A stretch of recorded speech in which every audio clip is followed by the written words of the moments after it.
नमस्ते विद्यार्थी मित्रों, मैं हूँ श्वेता पाटिल और NG Vartak English medium high school और जूनियर कॉलेज से। और हमारा विषय है हिंदी संपूर्ण और हिंदी संयुक्त। नमस्कार विद्यार्थी मित्रों, हम आज पढ़ने जा रहे हैं आपके हिंदी संपूर्ण विषय का पाठ पहला, भारत महिमा, जो कि एक कविता है जो जयशंकर प्रसाद जी ने लिखी है। हम पहले उनका परिचय देखेंगे, काव्य विषय पर थोड़ा परिचय लेंगे और फिर बाद में हम पढ़ेंगे यह काव्य जो है भारत महिमा। हम पहले कवि का परिचय देखेंगे। उनका जन्म हुआ 1890 वाराणसी उत्तर प्रदेश में। 1937 में उनकी मृत्यु हुई, वही वाराणसी उत्तर प्रदेश में। उनका परिचय देखेंगे। जयशंकर प्रसाद जी छायावादी युग के 4 स्तंभों में से एक है। आप बहुमुखी प्रतिमा के धनी हैं। कवि, नाटककार, कथाकार, उपन्यासकार तथा निबंधकार के रूप में आप प्रसिद्ध हैं। आपकी रचनाओं में सर्वत्र भारत के गौरवशाली अतीत, ऐतिहासिक विरासत के दर्शन होते हैं। और उनकी प्रमुख कृतियां हैं झरना, आंसू, लहर, यह काव्य, कामयानी, महाकाव्य, स्कंदगुप्त, चंद्रगुप्त, ध्रुव स्वामिनी, यह ऐतिहासिक नाटक, प्रतिध्वनि, आकाशदीप, इंद्रजाल, यह कहानी संग्रह, कंकाल, तितली, इरावती, उपन्यास, यह सब उनकी प्रमुख कृतियां जो बहुत ही प्रसिद्ध है। अब हम देखेंगे इस कविता में कवि क्या कहना चाहते हैं। पद्य संबंधी में दिया है। प्रस्तुत कविता में कवि ने अपने देश के गौरवशाली अतीत का सजीव वर्णन किया है। कवि का कहना है कि हमें अपने देश पर गौरव करते हुए उसके प्रति अपना सर्वस्व निछावर करने के लिए हमेशा तत्पर रहना चाहिए। चलो हम जाते हैं कविता की तरफ। कविता है, हिमालय के आंगन में उसे किरणों का दे उपहार, उषा ने हंस अभिनंदन किया और पहनाया हीरक हार। जगे हम, लगे जगाने विश्व, लोक में फैला फिर आलोक। व्योमतम पुंज हुआ तब नष्ट, अखिल संस्कृति हुई हो उठी अशोक। विमल वाणी ने वीणा ली, कमल कोमल कर से संप्रीत। सप्त स्वर स्वप्त सिंधु में उठे, छिड़ा तब मधुर साम संगीत। विजय केवल लोहे की नहीं, धर्म की रही धरा पर धूम। भिक्षु होकर रहते सम्राट, दया दिखलाते घर घर घूम। गोरी को दिया दया का दान, चीन को मिली धर्म की दृष्टि।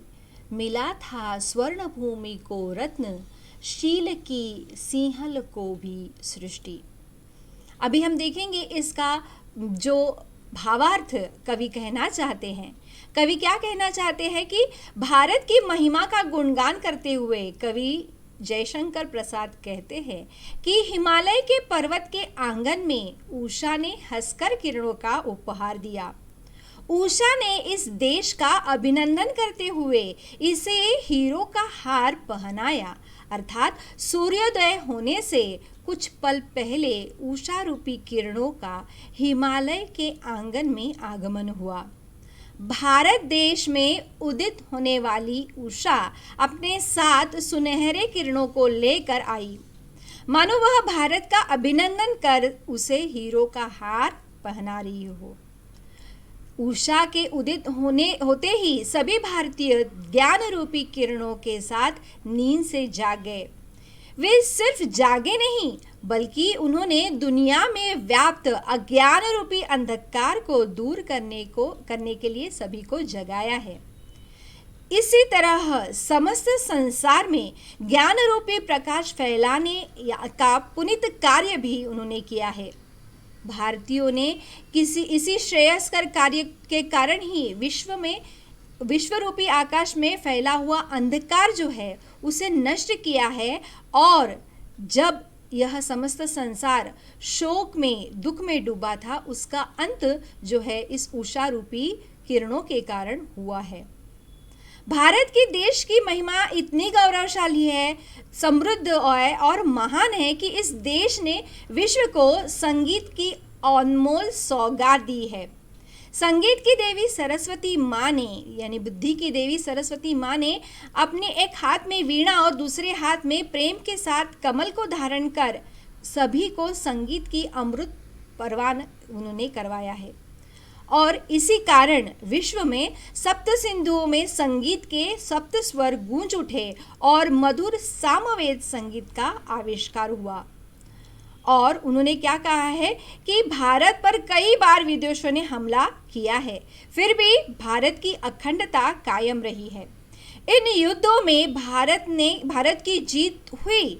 भारत ने सभी को सिखलाया कि सिर्फ यह लोहे की जीत नहीं है, बल्कि हमारे धर्म की जीत है। धर्म का ठीक से पालन करने के लिए करते हुए व्यक्ति की जीत होती है, और इससे बढ़कर दूसरी कोई जीत हो नहीं सकती। भारत ने दुनिया में सबके सामने आदर्श रखे हैं, जैसे कि गौतम बुद्ध भिक्षु हो गए और उन्होंने जगह जगह जाकर सबको दीक्षा दी और दया का पाठ पढ़ाया। भारत ने यवनों पर को भी दया दिखलाई। भारत वही देश है जहां यवन शासक सेक्युलर निकोटर को युद्ध में पराजित करने के बाद भी चंद्रगुप्त ने उसे मौत की सजा नहीं दी। यवन युद्ध में परास्त हो गए, फिर भी भारत के वीर क्षत्रियों ने उन्हें दया के रूप में जीवन दान दिया। आज चीन, जापान आदि देशों में धर्मोन्नति निरंतर फैली हुई है, वह भारत की ही देन है। आखिर हमारी इस स्वर्ण भूमि को भगवान गौतम बुद्ध के रूप में अनमोल रत्न जो मिला है। गौतम बुद्ध के मार्गदर्शन में बुद्ध भिक्षुओं ने बर्मा के लोगों को बुद्ध धर्म के उसके त्रिरत्न का ज्ञान कराया। उन्होंने ही श्रीलंका में पंचशील, चोरी न करना, नशा न करना, हिंसा न करना, ये जो पंचशील है उनका ज्ञान उन्होंने दिलाया। और हमारे देश ने ही सिंहल अर्थात श्रीलंका को शील रूपी मूल्य शिक्षा दी, जिसका अनुकरण वो आज भी कर रहे हैं। चलो आगे की कविता देखें। किसी का हमने छीना नहीं, प्रकृति का रहा पालना नहीं यही। हमारी जन्मभूमि थी यही, कहीं से हम आए थे नहीं। चरित ते पूत भुजा में शक्ति, नम्रता रही सदा संपन्न। हृदय के गौरव में था गर्व, किसी को देख ना सके विपन्न। हमारे संचय में था दान, अतिथि थे सदा हमारे देव। वचन में सत्य, हृदय में तेज, प्रतिज्ञा में रहती थी टेव। वही है रक्त, वही है देश, वही साहस है वैसा ज्ञान। वही है शांति, वही है शक्ति, वही हम दिव्य आर्य संतान। जिए तो सदा इसी के लिए, यही अभिमान रहे यह हर्ष।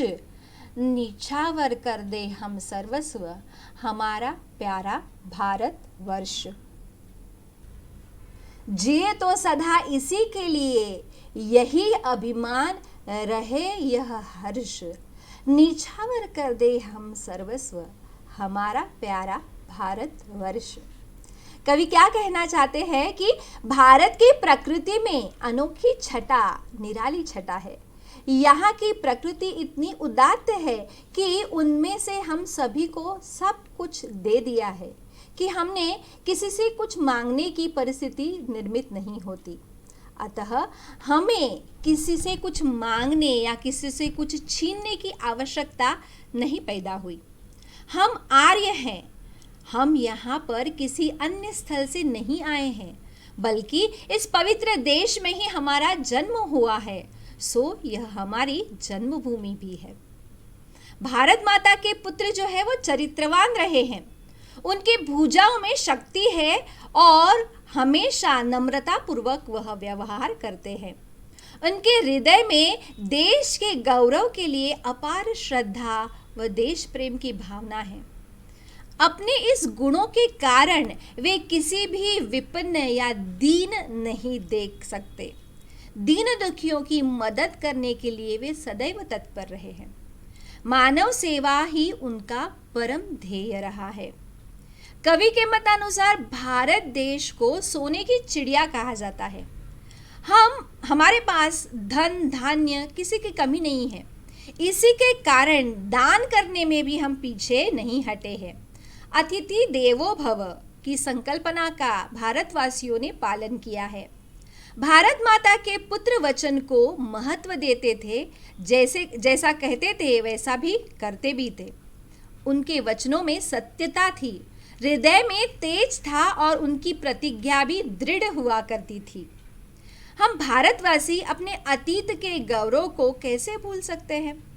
आज इतने युगों बाद भी हम उसी भारत देश के निवासी हैं।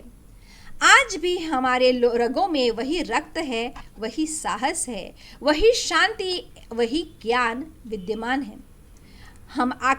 हम वही दिव्य आर्य संतान हैं जिसने वर्तमान भारत में भारतीयता को जीवित रखा है।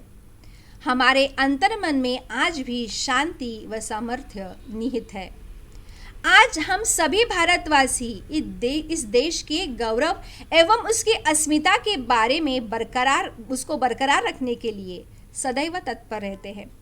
इसी कारण हम प्रगति पथ पर हैं और बड़ी खुशी के साथ हम इस बात का अभिमान है। इस पवित्र पावन और गौरवशाली भूमि पर अपना वर्चस्व सर्वस्व न्यौछावर करने के लिए हम सदैव तत्पर हैं। आखिर यह हमारा प्रिय भारतवर्ष है जिसके लिए हम सभी अपना सर्वस्व न्यौछावर करने के लिए सदैव तत्पर रहे हैं, रहेंगे और सदा इसकी रक्षा करेंगे। और इसी तरह से कवि जो है हमारे भारत देश की महिमा गाते हुए इस देश को महान संदेश दे रहे हैं। हम सभी को इस देश की रक्षा के लिए हमेशा तत्पर रहना चाहिए, आगे बढ़ना चाहिए। इसका संदेश इस कविता से कवि दे रहे हैं। अंत में मैं आपको धन्यवाद करना चाहूँगी और मिलेंगे अगले पाठ के साथ। तब तक नमस्कार।